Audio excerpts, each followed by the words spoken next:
Di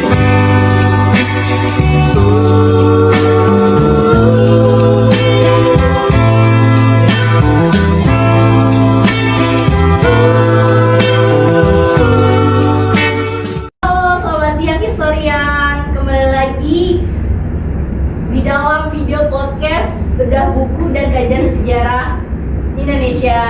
Nah, sebelum kita mulai episode hari ini, teman-teman, ada salah satu karya yang paling berharga gitu dalam literatur sejarah Indonesia, yaitu bukunya salah satu tokoh revolusioner. Mungkin teman-teman sudah nggak asing gitu ya terkait siapa sih tokoh revolusioner tersebut gitu, yaitu wakil presiden pertama kita, teman-teman, yaitu Muhammad Hatta, dengan judul buku Untuk Negeriku Menuju Gerbang Kemerdekaan jilid 3 karyanya Muhammad Hatta gitu. FYI aja nih teman-teman, buku tersebut itu autobiografinya dari Muhammad Hatta gitu. Buku tersebut tuh bukan hanya sejarah biasa teman-teman, melainkan karya yang ditulis langsung oleh Bung Hatta gitu.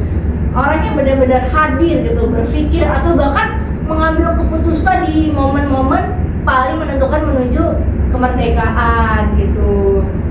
Nah teman-teman, tentunya aku tidak sendiri gitu. Ada 3 teman-teman dari 24C yang akan menemani podcast pada hari ini gitu. Mungkin kita perkenalan dulu kali ya. Halo teman-teman, aku Tania Kusumawardani dari 2004C dengan NIM 1403 624.008 sebagai moderator dalam video podcast hari ini. Nah di sini ada 3 orang nih teman-teman, ada 2 pembedah buku dan ada 1 tanggapan. Mungkin dari pembedah buku pertama, boleh Kak Aina silakan perkenalkan diri. Oke, baik, terima kasih moderator atas kesempatannya. Sebelumnya perkenalkan, nama saya Aina Nur Aziza dari angkatan 2024 kelas C dengan NIM 1403624013 sebagai pembedah buku 1 di podcast kali ini. Salam kenal Kak Aina, boleh kali ya kita langsung menuju pembedah kedua, yaitu Bang Rashid. Boleh kali Bang Rashid perkenalkan. Baik, terima kasih atas kesempatannya moderator. Kali ini saya berkesempatan sebagai pembedah buku 2. Terus juga nama saya Rashid Riyazuni Riyadi dari kelas 2004 kelas C dengan NIM 1403624041. Salam kenal Bang Rashid. Boleh ada 1 lagi nih teman-teman, sebagai penanggap yang akan memberikan pandangan kritisnya, yaitu Bang Ali. Boleh kali Bang Ali ini. Oke, halo teman-teman, perkenalkan nama saya Ahmad Ali Firdausi dari angkatan 2024 kelas C dengan NIM 1403624071. Nah, saya di sini sebagai pemberi tanggapan untuk para pembedah buku kita. Oke, dan kita udah kenalan nih teman-teman. Ada pembedah buku 1, pembedah buku 2 hingga tanggapan. Langsung aja kali ya kita langsung kepada intinya gitu, yaitu membedah buku karyanya Muhammad Hatta dengan judul Untuk Negeriku Menuju Gerbang Kemerdekaan jilid 3. Oke teman-teman, kita akan langsung masuk aja ke pembahasan pertama yang akan dijelaskan oleh pembedah buku 1 gitu, yang menjelaskan gambaran isi buku dari bukunya Bung Hatta. Boleh kali Kak Aina langsung dipersilahkan. Baik, terima kasih kepada moderator atas kesempatannya. Jadi di buku ini tuh yang berjudul Untuk Negeriku Menuju Gerbang Kemerdekaan karyanya Muhammad Hatta itu merupakan gitu catatan si Muhammad Hatta mengenai periode yang sangat menentukan gitu dalam sejarah Indonesia, masa pendudukan Jepang hingga proklamasi kemerdekaan Indonesia. Nah, jadi secara garis besar buku ini tuh menceritakan gimana situasi politik itu berubah setelah Jepang mengalahkan Belanda pada tahun 1942 gitu. Nah, pada awal kedatangannya Jepang ini tuh berusaha memperoleh dukungan rakyat Indonesia dengan membawa propaganda bahwa Jepang ini adalah saudara Asia gitu. Jadi banyak rakyat Indonesia yang berharap gitu Jepang ini akan membawa perubahan yang lebih baik gitu dibandingkan si pemerintahan kolonial Belanda. Nah, tapi menurut Hatta dalam buku ini ini tuh harapan tersebut nggak sepenuhnya menjadi kenyataan gitu. Jadi si Jepang ini tetap merupakan kekuatan penjajah gitu yang memanfaatkan sumber daya Indonesia untuk kepentingan perang gitu. Tapi dengan demikian si Hatta tuh menjelaskan bahwa para pemimpin Indonesia itu berusaha gitu untuk memanfaatkan kondisi tersebut untuk mempersiapkan kemerdekaannya gitu. Dan dalam buku ini juga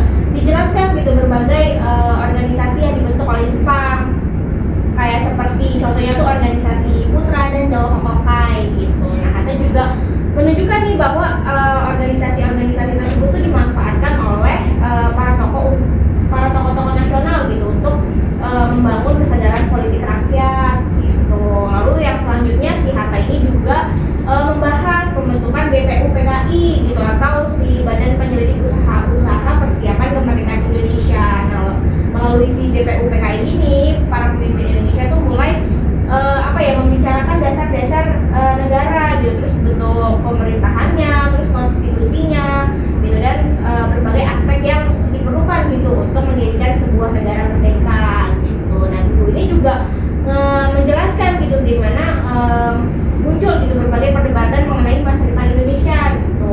Walaupun misalnya terdapat perbedaan pandangan gitu, tapi para tokoh ini tuh berusaha gitu untuk mencari titik temu gitu demi kepentingan bangsa. Nah, bagian yang sangat menarik ini adalah ketika Hatta menceritakan situasi menjelang kekalahan Jepang dalam Perang Dunia II gitu. Jadi saat itu para pemimpin Indonesia tuh berusaha mulai melihat peluang nyata gitu untuk memproklamasikan kemerdekaan. Nah, kemudian di buku ini juga menguraikan peristiwa-peristiwa penting gitu, seperti pembentukan PPKI, terus desakan golongan muda, terus peristiwa Rengas Dengklok, terus juga penyusunan naskah proklamasi sampai pembacaan proklamasi 17 Agustus 1945 gitu. Nah, karena ini ditulis langsung oleh Hatta gitu, pembaca tuh bisa melihat gitu bagaimana situasi batin para pemimpin gitu, karena atau saat menghadapi momen-momen bersejarah tersebut gitu. Jadi secara sederhananya tuh buku ini tuh menunjukkan bahwa kemerdekaan Indonesia itu hasil perjuangan panjang gitu, bukan semata-mata hadiah dari Jepang seperti itu. Wow, sangat-sangat menarik ya teman-teman. Terima kasih untuk Kak Aina terkait menjelaskan gambaran isi dari buku tersebut. Wah, itu benar-benar sangat rinci juga ya terkait buku tersebut.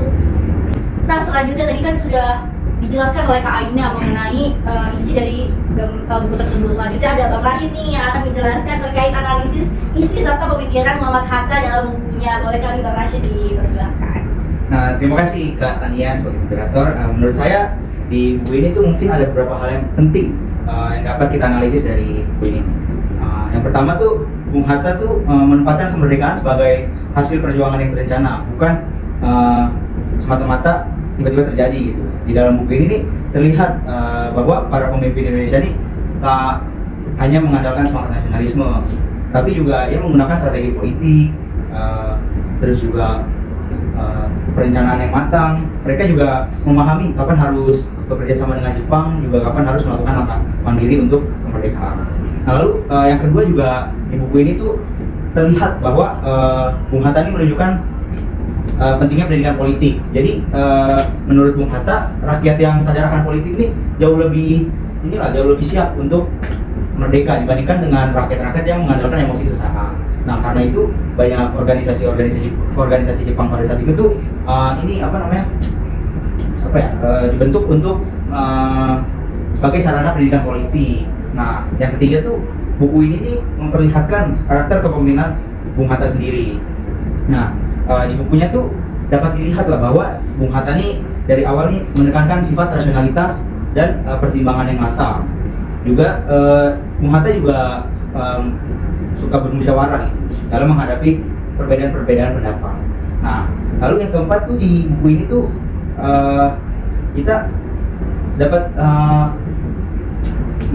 dijadikan pelajaran lah mengenai hubungan internasional pada saat itu. Kekalahan Jepang tuh bukan jadi faktor utama faktor tunggal dari yang menyebabkan Indonesia merdeka, tapi ada banyak faktor juga kayak kesiapan para pemimpin Indonesia yang pada saat itu tuh mampu memanfaatkan situasi internasional dan perubahan pada saat itu. Nah, lalu dari sudut pandang historiografi ini, buku ini juga termasuk sumber primer karena buku ini ditulis langsung oleh Bung Hatta kan. Tapi pembaca ini perlu menyadari bahwa memori yang ditulis oleh Bung Hatta juga bersifat subjektivitas karena berdasarkan pengalaman pribadi dan ingatan dari penulisnya. Nah, jadi nilai historis dari buku ini tetap sangat tinggi lah kan? Karena berasal dari salah satu tokoh yang pada saat itu yang terlibat pada saat itu. Nah, tadi kan sudah ada pemaparan terkait pemuda 1, terus ada pemuda 2. Nah, selanjutnya kita akan memasuki sesi diskusi tentang teman-teman gitu. Khususnya saya ingin bertanya gitu kepada pemuda 1, Kak Ina. Menurut Kak Ina nih, apa sih pesan utama yang ingin disampaikan Hatta melalui buku dari untuk negeriku menuju gerbang kemerdekaan jilid 3 nih? Menurut Kak Ina nih, apa sih yang Oke, baik. Kalau menurut saya nih ya, pesan utamanya dari buku ini tuh sebenarnya bahwa kemerdekaan itu harus diperjuangkan gitu dalam kecerdasan gitu, terus juga dalam bentuk kesadaran juga dan persatuan gitu. Nah di sini Hatta juga ingin menunjukkan bahwa keberhasilan bangsa Indonesia itu tidak hanya lahir dari keberanian gitu, tapi juga kemampuan membaca situasi dan membangun kesepakatan bersama, kurang lebih seperti itu. Oke, berarti kayak kemerdekaan itu harus diperjuangkan melalui kecerdasan, kesadaran sampai persatuan gitu ya Kak. Kayak mungkin lanjut ke Bang Rashid kali ya. Menurut Bang Rashid nih, posisi buku Hatta ini jika dibandingkan dengan buku sejarah yang ditulis oleh sejarawan yang lain, ada pembedanya nggak sih Bang? Jika ada yang perspektifnya yang beda atau isinya bukunya beda gitu Bang? Mungkin ada ya. Menurut saya tuh perbedaannya ini terletak pada perspektifnya. Jadi biasanya tuh para sejarawan pada umumnya menganalisis berbagai sumber, jadi nggak cuma satu sumber doang, jadi itu menganalisis beberapa buku untuk tuh membangun interpretasi sejarah. Sedangkan Bung Hatta ini menulis sebagai pelaku sejarah, jadi kelebihannya adalah para pembaca di buku ini memperoleh gambaran langsung mengenai terjadinya suasana pada saat itu. Nah, tapi ada kekurangannya juga, yaitu sudut pandang yang digunakan oleh Bung Hatta ini tentu sangat dipengaruhi ya, karena tentu sangat dipengaruhi oleh pengalaman pribadinya. Oh, berarti kayak perbedaannya terletak di perspektifnya gitu ya, ketika sejarawan yang menganalisis berbagai sumber, tapi kalau Bung Hatta itu sebagai pelakunya sendiri gitu ya. Oke. Nah, mungkin untuk Bang Ali, tanggapan buku dalam bukunya Bung Hatta ini apa sih Bang? Gitu tanggapannya Bang? Oke, sebelumnya terima kasih pada pemegang 1 dan pemegang 2 Kak Ina dan Kak Rashid sudah melakukan buku ini sangat jelas ya. Nah, saya setuju dengan sebagian besar dari yang kalian sampaikan, dan menurut saya kalau misalnya sama ini memang menjelaskan kemerdekaan secara nasional. Karena soalnya ya, ketika kita mendengar sejarah Indonesia atau sejarah kemerdekaan, itu tuh yang muncul selalu adegan heroik, misal Bang Runcing, Pertempuran, dan pidato yang akhirnya membakar semangat, gitu kan. Dan itu penting menurut saya adegan-adegan itu, tentu saja.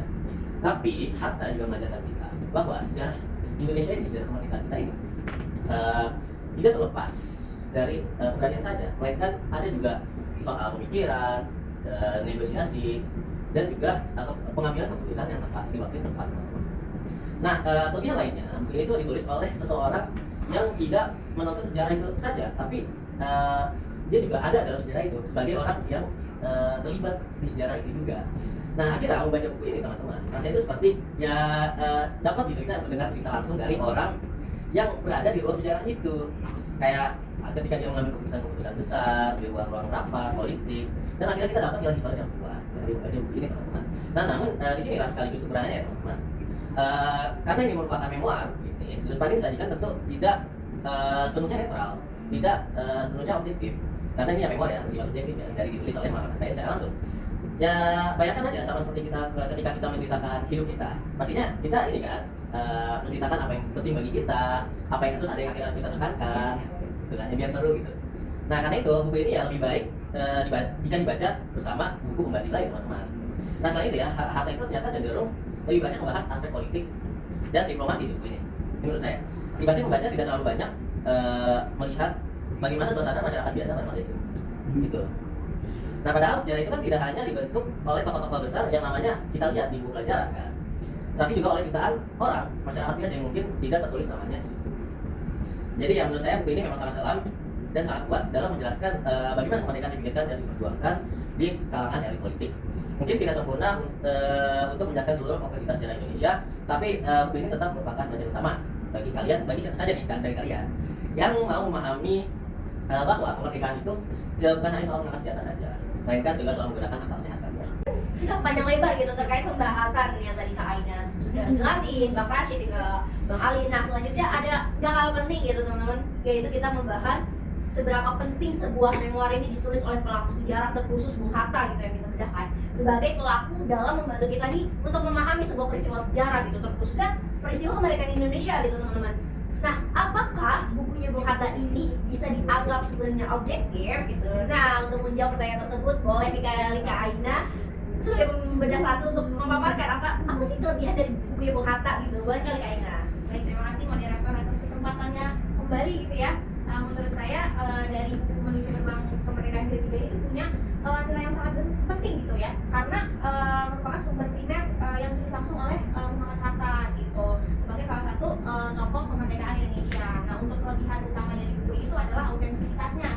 Jadi pembaca tuh memperoleh kesaksian langsung gitu mengenai berbagai peristiwa yang peristiwa-peristiwa penting lah yang terjadi saat itu gitu, seperti masa pendudukannya Jepang, terus juga proses menuju proklamasi kemerdekaannya, terus pembentukan kabinet pertama sampai perjanjian Linggarjati dan agresi militer Belanda II. Nah, untuk kelebihan yang kedua mungkin ini ya, memberikan gambaran keputusan para tokoh nasional gitu. Jadi Hatta tuh nggak cuma menjelaskan apa yang terjadi gitu, tapi juga menguraikan alasan dibalik keputusan politik yang diambilnya gitu. Misalnya dia menjelaskan perbedaan pandangan antara dirinya, terus juga Soekarno dan Sultan Syahrir gitu dalam menghadapi situasi menjelang proklamasi kemerdekaan Indonesia gitu. Dan selain itu buku ini tuh kaya akan data sejarah gitu kan, karena di buku ini si Hatta tuh mencantumkan baik itu tanggal, terus juga nama-nama tokohnya, terus juga tempatnya, sampai kronologi dari berbagai perundingan yang membuat buku itu sangat berguna gitu sebagai referensi penelitian sejarah gitu. Dan buku ini juga tunjukin nih bahwa perjuangan kemerdekaan itu tidak hanya dilakukan melalui perlawanan bersenjata gitu, tetapi juga melalui jalur diplomasi gitu. Jadi melalui berbagai perundingan internasional gitu, Indonesia berupaya memperoleh pengakuan sebagai negara yang merdeka, seperti itu. Jadi si buku ini tuh memberikan menjadi sumber yang sangat berharga lah gitu untuk kita memahami sejarah perjuangan kemerdekaan Indonesia dari sudut pandang salah satu tokoh utamanya, seperti itu. Oh, berarti banyak juga ya kalau dia dari buku Bung Hatta gitu. Makasih Kak Aina atas pemaparan mengenai kelebihan dari buku yang Bung Hatta. Nah, selanjutnya boleh kali ini Bang Rashid, kan udah kelebihan, boleh kali ini kekurangan yang bakal dijelasin oleh Bang Rashid gitu. Terima kasih moderator untuk kesempatannya. Meskipun buku ini memiliki nilai historis yang tinggi, terdapat beberapa kelemahan yang perlu kita perhatikan lagi agar para pembaca ini dapat menilainya secara lebih objektif. Nah, yang pertama tuh di buku ini nih karena buku ini merupakan memoir, sudut pandang yang digunakan tuh sangat dipengaruhi oleh pengalaman pribadi Muhammad Hatta. Jadinya tuh buku ini menyebabkan adanya kemungkinan subjektivitas dalam penyajian peristiwanya. Lalu yang kedua, buku ini tuh lebih banyak menyoroti perspektif elit politik nasional daripada pandangan rakyat biasa ataupun kelompok daerah yang kurang dibahas di buku ini. Lalu yang ketiga, gaya bahasa yang digunakan tuh cenderung formal dan mencerminkan bahasa Indonesia pada masa penulisannya. Lalu bagi sebagian pembaca modern, buku ini tuh terasa cukup berat lah untuk dipahami karena penggunaan gaya bahasa yang berbeda dengan sekarang. Nah, selain itu juga fokus pembahasan bukunya tuh banyak diarahkan pada aspek politik dan diplomasi seperti kondisi sosial masyarakat dan dampak ekonomi perang tuh kurang dibahas lah dan kurang mendapatkan perhatian di bukunya tuh. Nah, lalu yang terakhir karena sebagai memoir, buku ini tadi dilengkapi perangkat akademik yang lengkap seperti catatan kaki dan juga pembahasan historiografi yang biasanya ditemukan di karya sejarah kan. Nah, oleh karena itu tuh meskipun buku ini sangat penting sebagai sumber primer, penggunaannya tuh tetap perlu dilengkapi dengan sumber sejarah yang lebih proper dan lebih komprehensif.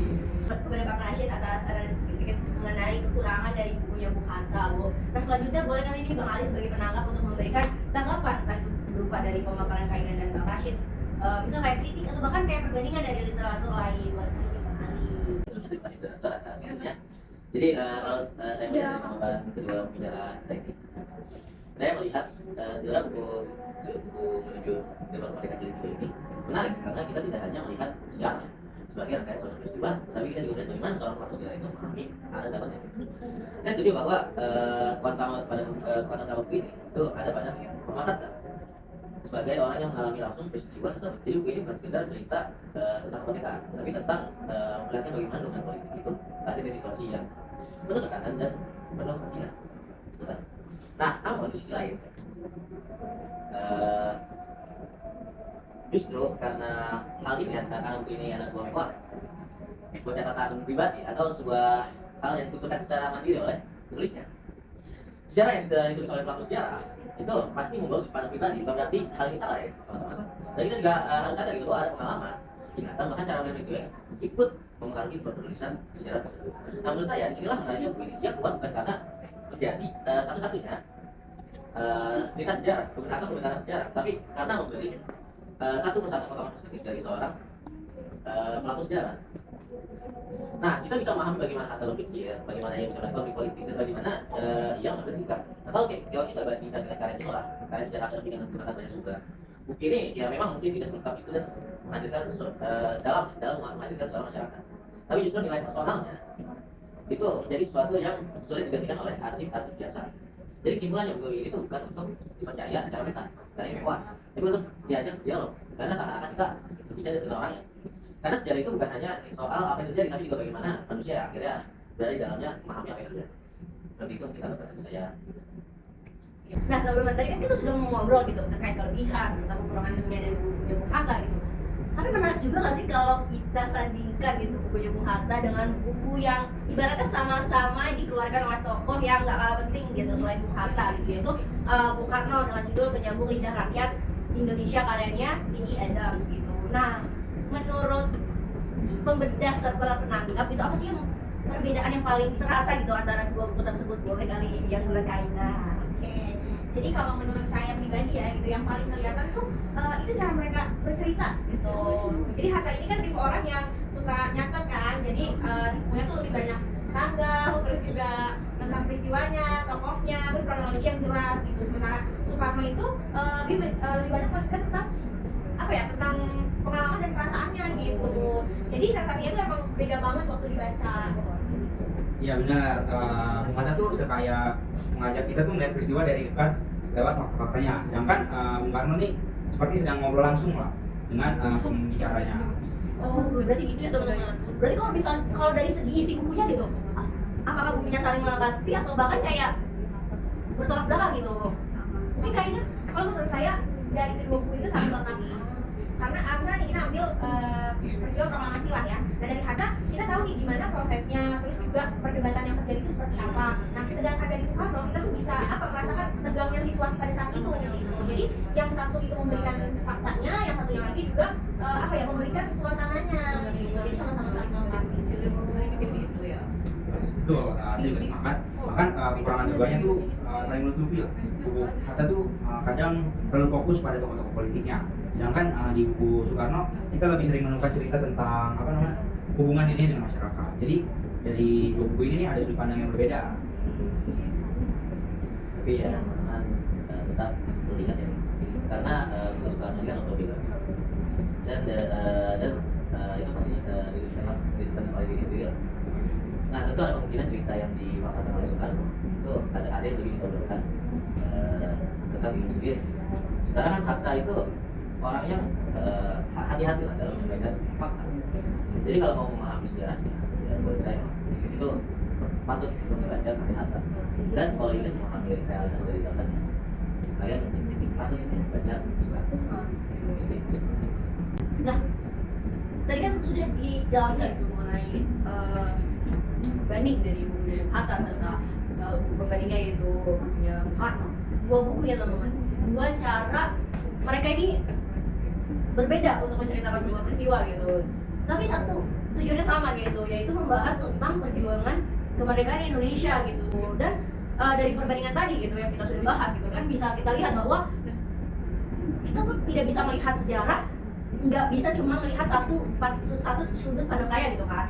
Nah kalau misalnya kita kembali lagi ke bukunya Bung Hatta, sebenarnya buku ini cocok nggak sih teman-teman mungkin dari pembeda 1, pembeda 2 dan penanggap untuk rekomendasikan atau kayak relevan dengan generasi muda zaman sekarang gitu untuk mengenal lebih jauh terkait sejarah Indonesia. Boleh kali Kak Ain dan duluan kali ya. Oke, baik. Sebenarnya buku itu emang bukan bacaan yang paling ringan gitu. Untuk apa itu untuk pemula kan gitu, karena bahasanya kan cukup formal dan banyak kejadian yang menjelaskan peristiwa itu secara rinci. Ya, tapi justru dari situ kita bisa melihat nih gimana sebuah peristiwa itu dijelaskan secara lebih lengkap gitu, bukan hanya versi singkatnya aja gitu. Betul, makanya saya biasanya tuh menyarankan kepada para pembaca ini untuk punya gambaran umum dulu lah tentang sejarah Indonesia setelah kemerdekaan, terutama pada periode 1945 sampai 1949. Nggak harus mendalam sih, cuman yang itu tahu alur ceritanya, alur besarnya supaya lebih gampang lah buat ngikutin cerita yang ada di bukunya.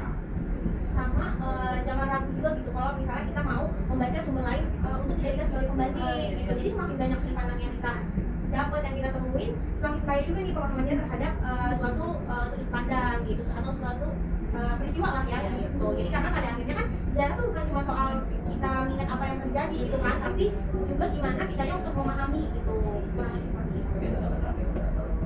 Menurut saya itu yang membuat buku ini tetap relevan sampai sekarang. Hatta tuh tidak menulis untuk membaca, tapi untuk yang meninggalkan catatan dan pengalaman dari generasi generasi. Jadi kalau kita membaca dengan kesadaran dari Hatta tersebut, bagian-bagian itu yang terasa berat justru akan menjadi bagian yang paling penting dari poin yang di atasnya. Berarti benar-benar menarik banget kali ya bukunya Bung Hatta gitu.